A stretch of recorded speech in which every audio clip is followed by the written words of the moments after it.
Hello, friends, and welcome back. It is that time again. We are back to Soul Exchange. So every 3 months, we do get to go through this process. They offer us a brand new list of heroes that we can exchange for 10, 15, or 20 souls. This time around, we're talking about November 2025. What do they offer us this time? I usually like to take the time to go through these lists, give you an idea of, first of all, what each of these characters do, also give you an idea of what their utility might be if you decide to go for them, and also my personal opinion about whether they're worth the number of souls in which they have been originally offered to us here. So we're going to go ahead and go into this one at a time. We'll start with the 10 soul range, and then we'll kind of go from there.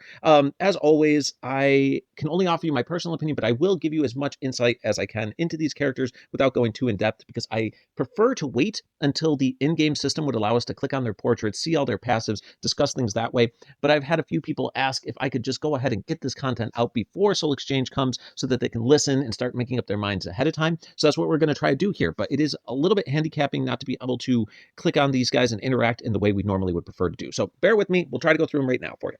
So starting off the list, we will go ahead and go to Phantom first. So let's go ahead and go back here. We'll see. Oh, there we go. Phantom. All right.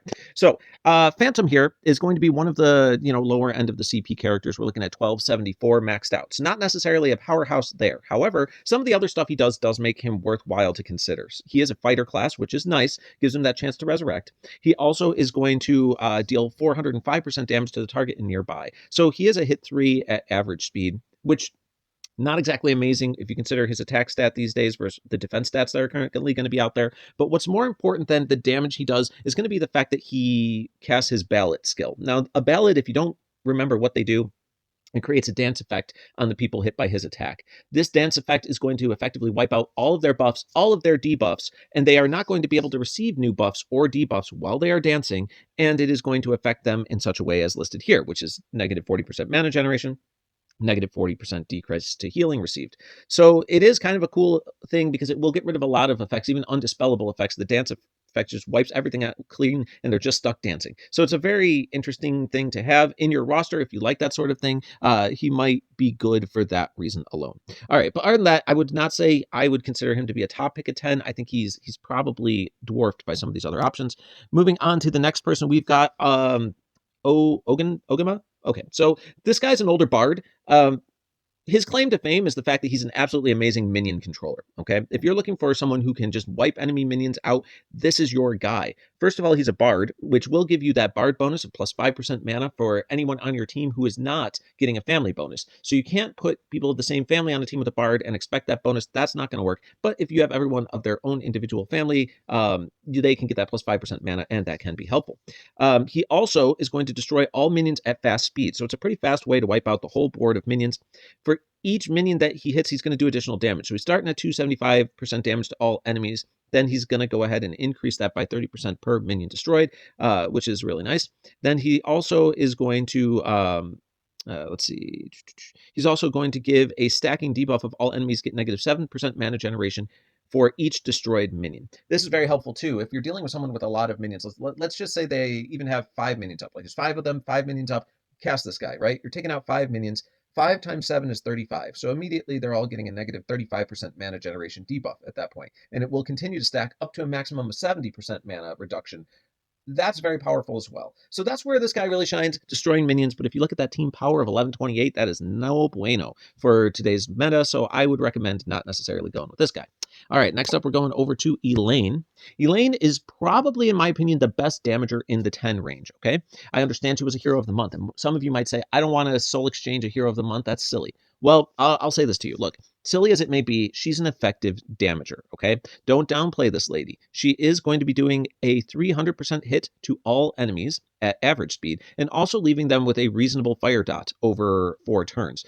Not just that, but she's going to dispel all buffs from all enemies, which is an important caveat that you don't see. On a lot of these hit alls that do damage with a dot, you don't necessarily get the benefit of a dispel in there as well, so the extra utility she brings on top of her damage should not be underestimated. One additional fun caveat about this character, which also makes her stronger than she seems, is she does have a passive that says that anytime an opponent receives fire damage, she is going to receive a small mana boost. Okay, that's anytime. So she hits 5 targets with her own fire dot and it ticks on all 5 of them. She's going to get 5 mana boosts that turn, which is going to help speed her up significantly. So she may look like she's functioning at average, but she may be activating more like a fast speed character if she gets fire dots on enough people. So don't underestimate her for damage. She is pretty good and definitely worth considering at 10 souls. Now, moving on from there, we have Lysandor. This might be a fan favorite for this particular portal. Lysandor is going to be our Resurrector, and a very strong Resurrector offered at 10 souls here. And when I say very strong, what I mean is that she is one of the highest res percentages in the game. So first of all, her team power at 1305 is starting to fall off a little bit. It's not necessarily what I would call an amazing character, but she is strong enough that she can hang still. And she also is the monk class. So what I would say is she's probably going to do the most for you in a rush war where you don't have to wait for her slow special to go off, but at fast speed, that would be very cool to be rezzing people at a 60% chance for each fallen ally. She does only res them with 20% health. That's probably the biggest downside to her, is that they don't come back with a lot of health, which means they're fairly easy to kill back off again. But she does give a very nice attack boost to the entire team, a plus 50% attack for 5 turns, and each turn it's going to increase by 5% up to a maximum of 70% attack. So that is an aggressive amount of attack boost that she offers that should not be underestimated.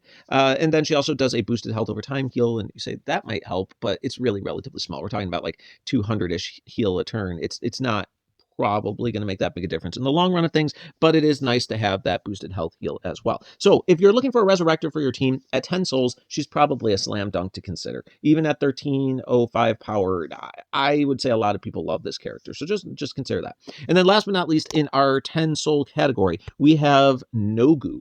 Now, Nogu is probably the most unique of these characters here in the fact that he has a skill that I don't know anyone else in the entire game has. So we're talking about unique utility galore in this character, and we'll go over it right now. He is a single target sniper that will be functioning at fast speed. Yes, his stats are 1329, and that's falling off a little bit, but one of the really nice things about the Champions family is that their family bonus for just one hero, so all by his lonesome, will give them a plus 35% attack boost, which is going to make his attack stat far more relevant than it seems, and still make him a very reasonable damager, even if he's starting to fall behind in some of the other stats. Now, other things that this guy does for you that is very cool. First of all, it's a pretty solid hit at 460% to a single target. It's going to leave a bleed effect on them. Not the strongest bleed out there, but it does leave that dot to help do additional damage.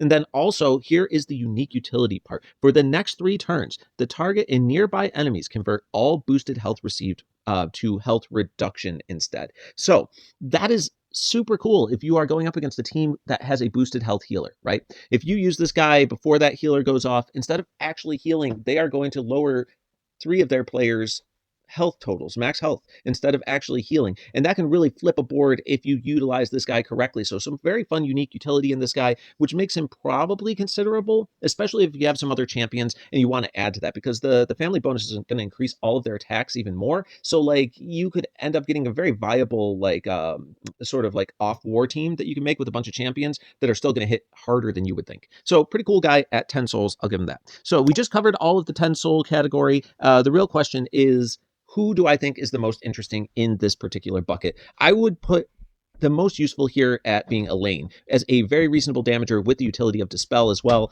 I think she's a bit of a winner. Follow up with that. If you're looking for damage, I would probably go with Nogu because I think his unique utility against boosted health is great, on top of the fact that he's going to be a pretty solid fast hit sniper. And then if you are looking for more of a healer or that type of utility, go for Lysandor for your Resurrector. Like, it just depends on what your roster is demanding. But those 3 are good choices at 10. I would go ahead and skip Adama or whatever that thing is, and Phantom. They're not necessarily the cream of the crop in this particular portal. All right, so we covered 10 souls. That was great. Let's move on to the 15 soul bracket and take a look at what we got there. So to start things off, we are looking at Karta. Now, Karta, believe it or not, I understand that Karta is a little bit older, right? I'm not arguing that. She is, but she is such a massive healer. Like, her heal is going to be significant. Her stats, not so much so. So just keep that in mind, is that she will end up taking more damage than you'd like because of her defense stats being a little bit lower. Look at that, 1352. That's like, yeah, that's not great, right? But that's probably on the attack path. Hopefully you could get that up a little bit if you talented her a little bit differently. But let's get into what her special does. It is going to recover 45% health for all allies at average speed. It is going to lift the latest cleansable status effect and redirect it to enemies, which is pretty cool. Like that's really not a bad way to go. You kind of want to consider that. And then all allies are also going to get plus 33% mana generation for, I think it's 3 turns? 3 turns. Okay. So really good mana boost, really good heal. Also is going to flip some of those debuffs you got back to the other side, weakening them instead. You got to like that. I wish it was more than just the most recent one, but that's what she gets, and so on and so forth. Another thing that a lot of people forget about this character that is worth mentioning and why she is also a great healer is because she does get the core. She gets a repair core, which means that as she takes damage, it's going to power up, right? And when you cast your special, it's going to add boosted health on top of her heal. So she's going to heal first for that 45%, and then she's going to boost health afterwards, making your guys even stronger. It is a fantastic way to top off that heal. She also has a passive that will make sure that she is able to cast her special. She can't be affected by things that stop the special cast. So no silence, no paralyzed, things like that. Now mindless will still work because that doesn't stop her from casting her special. It simply replaces her special with mindless. So don't think it gets you out of that one. But the other things, it does. Great healer, and honestly would be the top healer in here if they hadn't featured somebody at 20 tier, and we'll get there. But for right now, I do like her. Now, moving on, past Carta. Next up is going to be Elvar. There we go. Boom. All right, Elvar. This guy is very unique as well.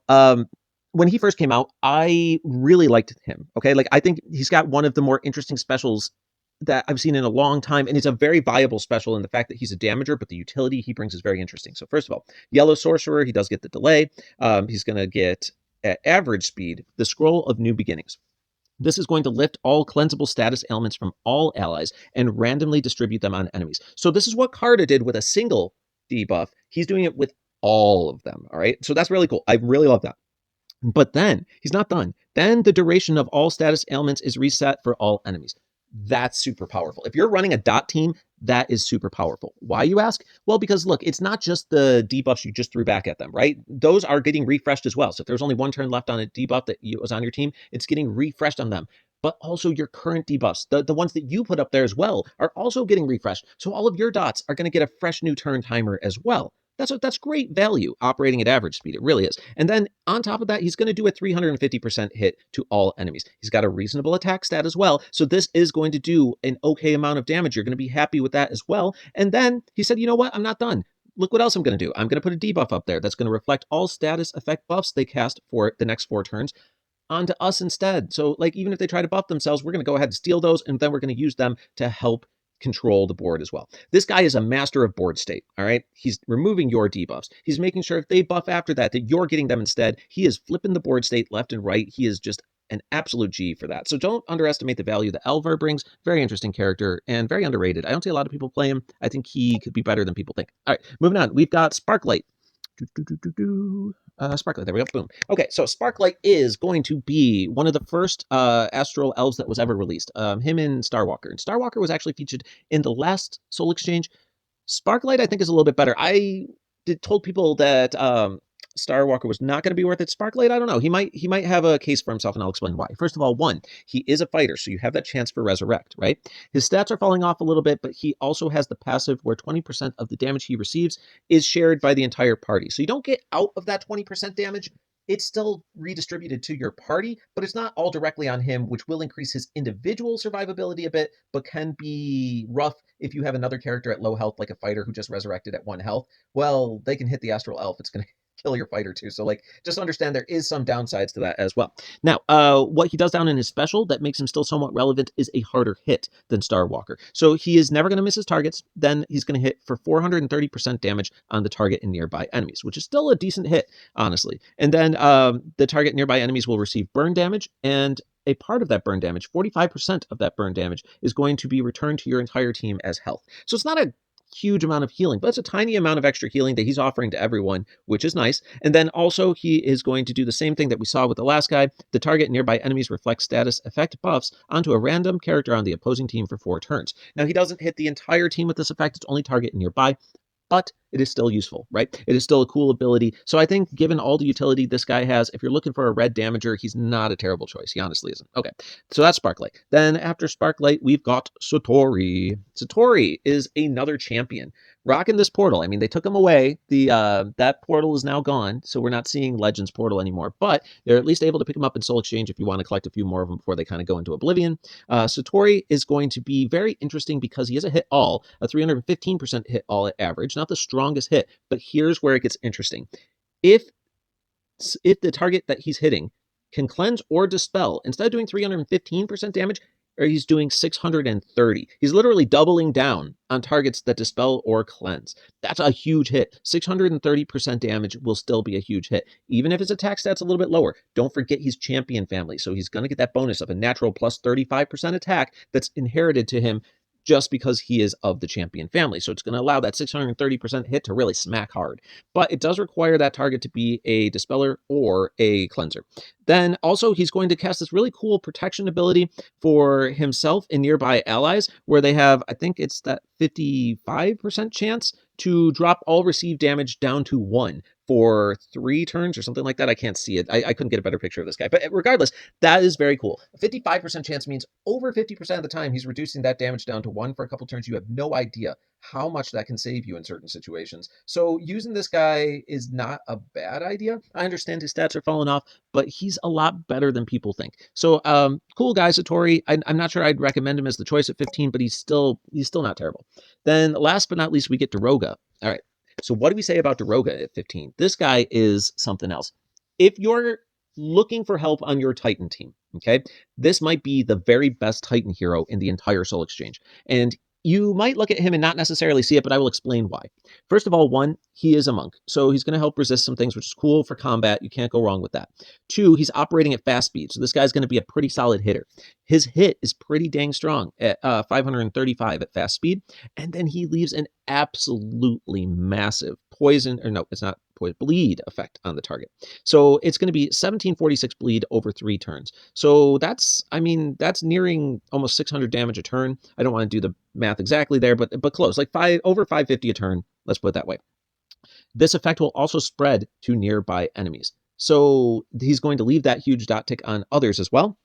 But more importantly, he's going to create a stacking buff where all allies receive plus 25% attack. This is where he starts to really shine. 1, he's a very strong hitter versus Titans at fast speed, which is nice, but that stacking buff, the more you can get this guy off, he's going to first give everyone on your team 25% attack, then 50% attack, then 75, then 100, then all the way up to 250% attack. Can you imagine how much harder your characters are hitting on the Titan at 250%? So if you have this guy, I would highly recommend use some mana pots. Just allow this guy to go off a few times at the beginning of the fight, like get him off 3-4 times, right? Get your attack boost up 100% already, then start your hit as normal and just watch as all of your characters start hitting harder and harder and harder as the fight goes on. It's really cool to watch. So he's good for raids, he's good for war, also probably the best Titan hero. Just keep that in mind. Daroga's not a terrible choice at 15 souls. All right, so we made it through the 15 soul department. I am going to do a quick rundown of who I thought was worth it, who I thought wasn't worth it in the 15 souls. All right, so Carta, look, if you can't get to 20 for the next healer we'll talk about at 20, then Carta is 100% a healer that you can grab at 15 and still be happy about. So just keep that in mind. Worth it. Alvar, great. Love him. Sparklight, interesting, but not someone I want to completely recommend. Satori, interesting, but not someone I completely want to recommend. Daroga, fantastic. If Titan's your focus, grab this guy. He's awesome. For Raids and Wars, he's also pretty good. So I would recommend him as well at 15 souls. Okay, so that does bring us down to the final section of this video, and that is going to be the 20 soul section. Now, this is supposed to be like the cream of the crop of the portal, and honestly, they did a pretty good job. We are going to go ahead and talk about them now. So let's get into it. We're going to start things out with a bit of a fan favorite here, Dark Feather. Now, Dark Feather, I don't know, look, I don't have Dark Feather. I'm going to say this out front. I don't have him. I haven't gotten to use him, and I think because of that, I am a little lacking in knowledge of how powerful this guy could be, because people say he is a complete and total game changer and that everyone should use this guy if they can. But at 1256 team power, I'm not completely sold. Like, I don't think this guy is worth 20 souls, in my personal opinion. But let's get into what he does, because again, this is a personal opinion, and there are plenty of people who would disagree with me. So, step one, we are going to be operating at average speed. We are going to recover 25% health for all allies.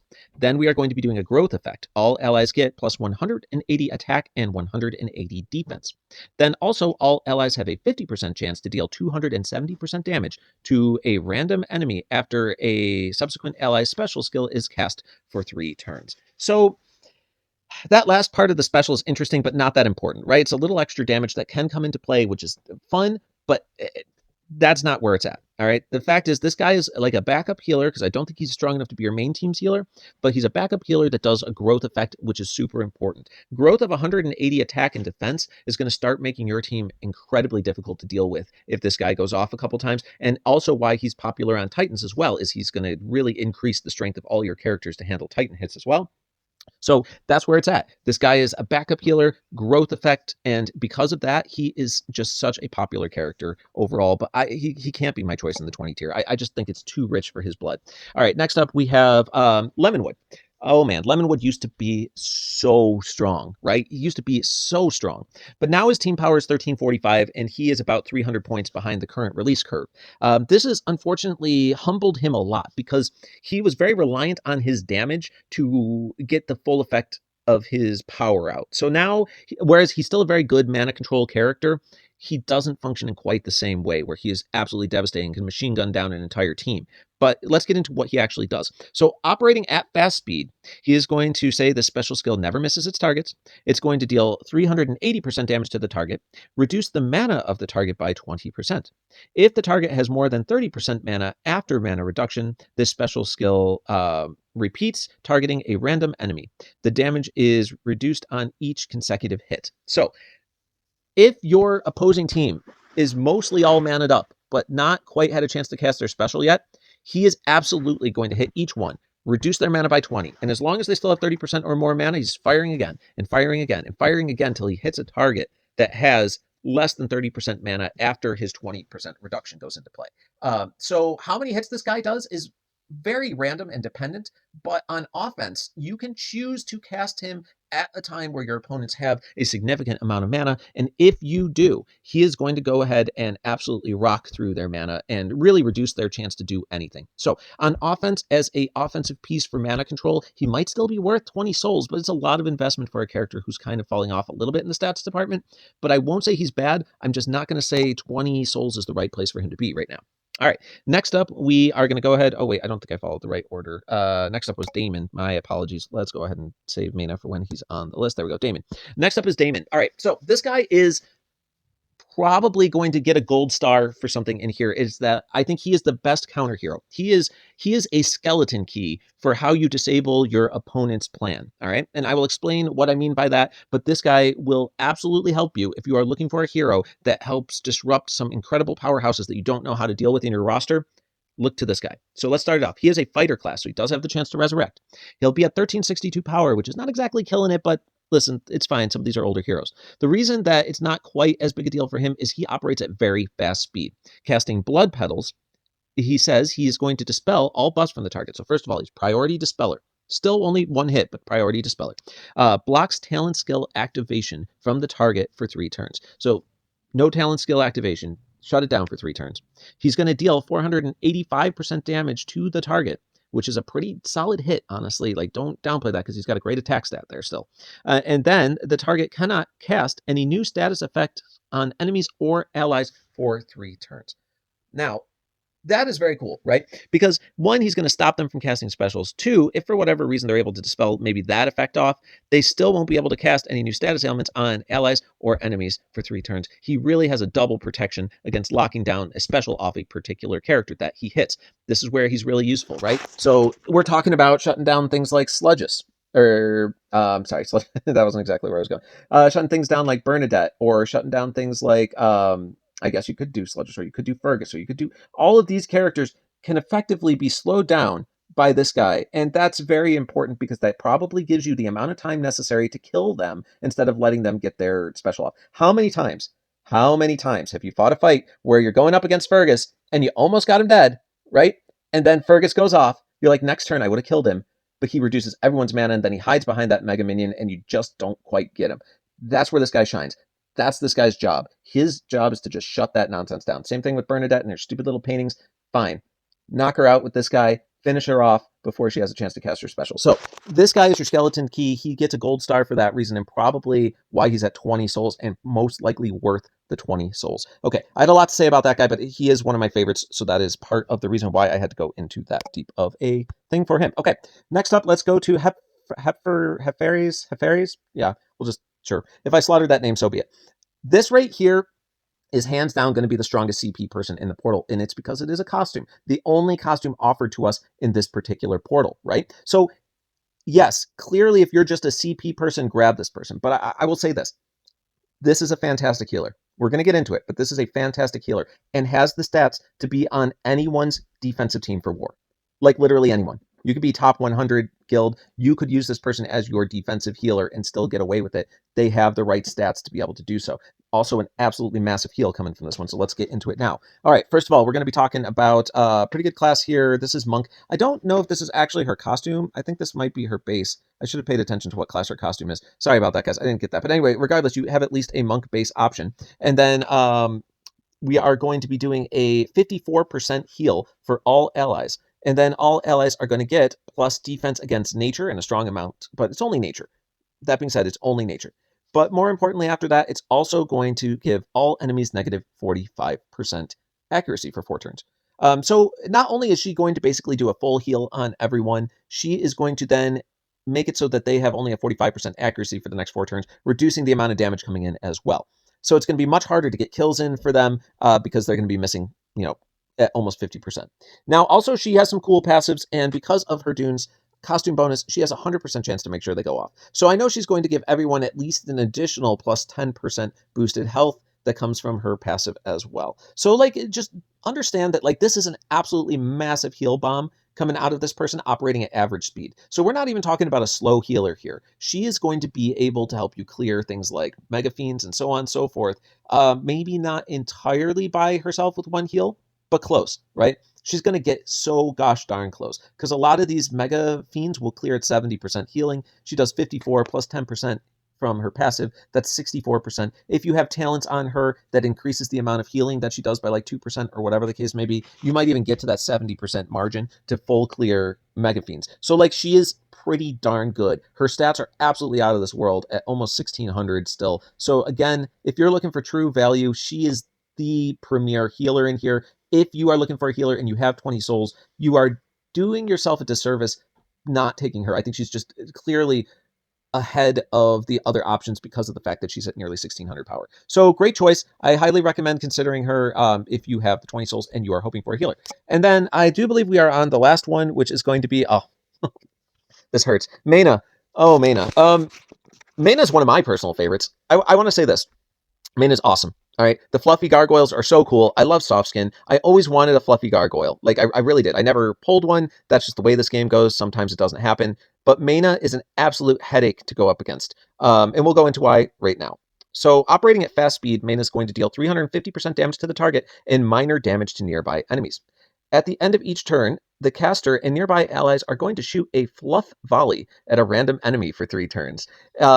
Each fluff volley deals 150% damage, and each fluff volley reduces the mana of the enemy hit by 5%. So with that in mind, just understand that what this does is it's going to reduce their mana right before their turn comes up, right? So all the characters that just got mana'd up to full, you can hit them with a fluff volley. You're going to leave them at 95% mana. They're not going to be able to cast their special that turn. And the same thing can happen turn after turn after turn after turn. And you can end up delaying their specials for 4 or 5 turns. It's absolutely bonkers how powerful this particular character truly can be. So do I think they're worth the 20 souls? Yes, 100%. At 1390 power, it's a little bit lower than you'd like it to be, but the fluffy skin or whatever you want to call it, that he gets on his special is going to help reduce the amount of damage that he takes significantly, so he will have more survivability than you think. His damage isn't going to be spectacular, but it's the mana delay that sells this character. I promise you it is. Super cool. Love this guy. And if I wasn't drastically buried in greens, I would say that this might have been my pick from the entire Soul Exchange, just because he's so cool, and I do love mana control as a general rule. So that's it. We'll cover that as well. So let's go ahead and bring ourselves right back over here to the Soul Exchange. I will do my quick rundown. I kind of covered it a bit at the end here for who I think is worth it, but let's just do it. Dark Feather, fan favorite. I don't think it's worth 20 souls. Lemonwood, another big fan favorite, but also still, I don't think at this point worth the 20 souls. Damon, because of the fact that he is such a perfect counter hero and a skeleton key against so many different opposing enemies out there, I'm going to say he is worth 20 souls. Even at a slightly lower CP, he's just that dude, man. He's that dude. All right, Heffy, right? Badass healer. Honestly, like just worth it. It's worth it. I would say get that if you're looking for a healer. Last but not least, Mena. Again, absolutely worth it if you're looking for a little bit of a mana control and headache character to help you win one of your war hits. I'd say Mena's great. I don't think she'll necessarily hold up on defenses in most higher end raids, but she'll definitely help you win a hit or two, and she's just fun to work with. So yeah, there you have it, folks. We kind of went through the whole Soul Exchange. Hopefully this was helpful for some of you. Making the decision could be tough for Soul Exchange. I still am torn myself. But I would like to leave with some parting advice. In Soul Exchange specifically, CP is not everything, okay? I understand in most scenarios it is. However, Soul Exchange is one of the few locations or few opportunities you have in this game to pick what thing you're walking away with, all right? There's a lot of random chance in our type of game here in Empires and Puzzles. So like we don't normally get to pick the thing that our roster is missing, all right? So I highly recommend that you consider using Soul Exchanges to pick a unique utility character that will help further your roster's ability to succeed. If that means you need another healer, then by all means get a healer. If you're looking for more dispellers, find that priority dispeller, get that. If you need a counter hero for things like Fergus or Bernadette, look for that, okay? Don't worry about the CP. Worry about finding that elusive piece of the puzzle that you're missing and invest in it, okay? Like, understand that you get to pick. This is like pick your poison kind of thing. Do what you want to do to help further your roster, but don't be afraid to pick a slightly behind the curve character, because the truth is, if it's unique utility that you need and they provide that for you, you might be surprised how useful this character can be even at a lower CP. So that is my parting words of advice to you all. I hope that you pick something fun and exciting for Soul Exchange. And if you like what I do here, right at the bottom corner, there's going to be a little button you can subscribe and follow, so it's easier to find me in the future. I look forward to seeing you next time, guys. Sorry this was so long, but that was a lot of characters to go through. All right, have a good night, everyone.